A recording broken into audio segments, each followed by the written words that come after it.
2023 is finally here, and I believe it's going to be a huge year for Apple with some releases that they've been working on for years, many years in fact, as I'm going to tell you in just a minute. So what I'm going to do in this video is cover every category of product that Apple makes and basically tell you what you should expect and when you should expect those products to come. So let's start off with the Mac. Now, in the first part of the year between January and March, we're going to be expecting a few different Macs, which I am very excited for. First of all, we're probably going to see the 15-inch MacBook Air, which has been leaked for a few months now. Yes, I believe we're gonna get it with the same M2 chip, and in fact, I believe everything is gonna be identical, including the size, thickness, everything, except for the display size and the battery life. It's basically just like an M2 MacBook Air 13-inch, but bigger, and I think a lot of people are gonna love that because you don't have to go to the 16-inch MacBook Pro, which starts at $2,500, so that is gonna be a banger. Now, we're also expecting the 14 and 16-inch MacBook Pros, almost 100% guaranteed. I think it's coming in March at Apple's March event, which they usually have every year, and it almost always has Macs related to that event, and I believe they're gonna come with the M2 Pro and M2 Max chips, hopefully on 3nm. We don't know for sure yet. We have to wait for some more leaks to confirm that, but those are gonna be some pretty nice Macs, but don't expect any major design changes because we just got a redesign not too long ago. And another great Mac that I think a lot of people are waiting on is the Mac Mini, and this time it's gonna come with two different chip options, the M2 chip and the M2 Pro. So that's finally gonna be a great option for people looking for a lot of performance and Apple Silicon. And now moving into the spring and summer months, the one Mac that I think we could get revealed and released is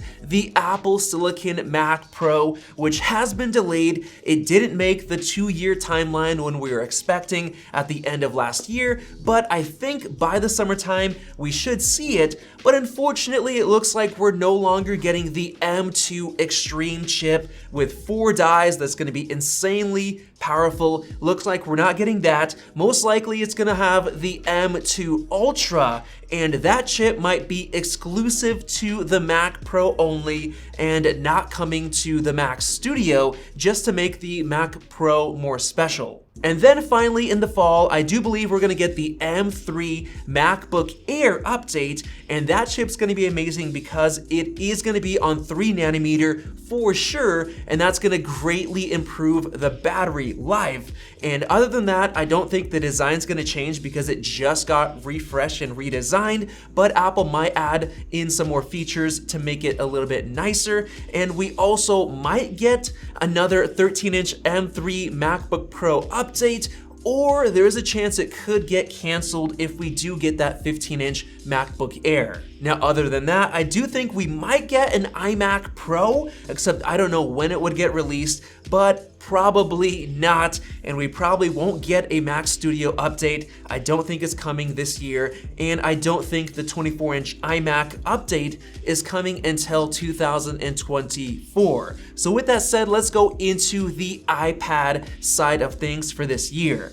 I don't think we're gonna get any iPads at all until the fall because we just got a bunch of updates. Between September and October, we're probably gonna get a new iPad Air 6 and a very small iPad 11 budget iPad update, probably just the chip getting upgraded, and that might be all. We might even get the iPad Mini 7, according to Ming-Chi Kuo. It could come as early as late 2023, but it could get delayed until 2024 as well, and I don't think we're gonna get any iPad Pros until later on in 2024. Now moving on to the iPhone, of course they're gonna be coming in September, and I don't think we're gonna get an iPhone SE this year because we just got one last year in 2022, and it's on a 2-year release timeline, so that's only expected in 2024 unless it gets completely canceled. Now for the iPhone 15 lineup this year, we're expecting a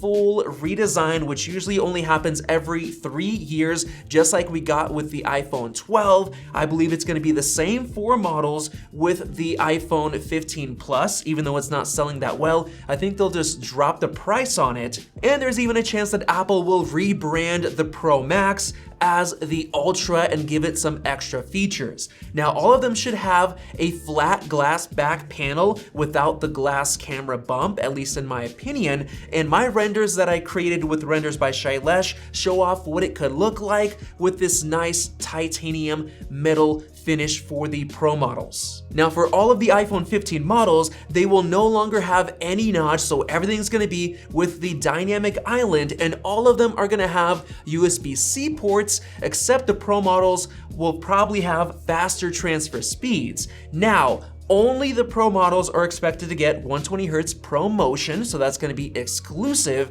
and they're also going to get the new 3nm A17 chip, which is very efficient, 35% more efficient, so we could see a huge boost to battery life, and that could destroy the competition. Now, the Pro models, or maybe just the Ultra, are going to get the telescopic camera up to 6 times, and of course, there's a chance that the titanium metal might just be exclusive to the Ultra, and it could have a bunch of other features with it as well. Now, moving on to the VR headset, Apple's awesome headset that they're working on. There were some rumors that we're gonna have a January surprise event, but now it's looking less likely because of delays, and because it's gonna be very, very expensive, I don't think it's gonna be that big of a deal to regular consumers. I think it's gonna be about $2,000, so most people aren't gonna be interested in it, but I think we could get a reveal at WWDC in June, and it could get released later on in the fall. Now, as far as the AirPods, we just got quite a few updates, so I don't think we're getting anything except possibly an update to the AirPods Max headphones. And if they do update it, hopefully they're gonna give it support for lossless, maybe even a brand new lossless codec, which is gonna be very good. Probably get new drivers with better sound quality, better active noise cancellation, and potentially some different colors. But I don't think we're expecting any other AirPods models this year. Now, as far as the Apple Watch, we're probably gonna get the Series 9 this year, but there's been no rumors yet of what we could be getting with that new watch. We might get the new blood glucose sensor, but it'll likely get delayed another year or so. And my own personal guess for the Apple Watch this year is that Apple is gonna re-release the Apple Watch Ultra, but in a smaller size for smaller wrists. But we're not expecting any other changes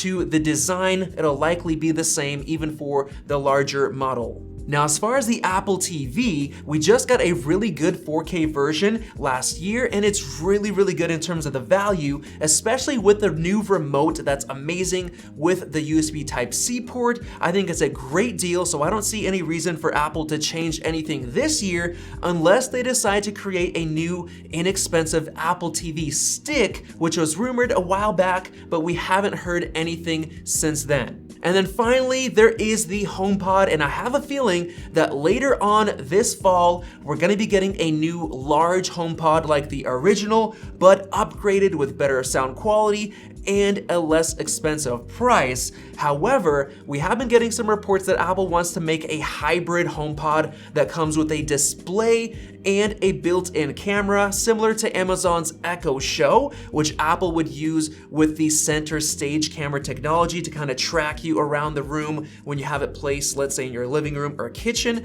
That would be really cool. Or there's even a chance that it could be a high-performance Apple TV with the HomePod built into it, but that idea is less likely to happen. So with all that said, it's gonna be a huge year for Apple, especially with the VR headset, which they've been working on probably for over 10 years, and the Mac Pro, which I'm really, really excited for. Now, if you wanna see my personal recommendation for which Mac to buy right now, you can check it out using the YouTube tagging feature down below. Thanks for watching, click the circle above, and we'll see you in the next video.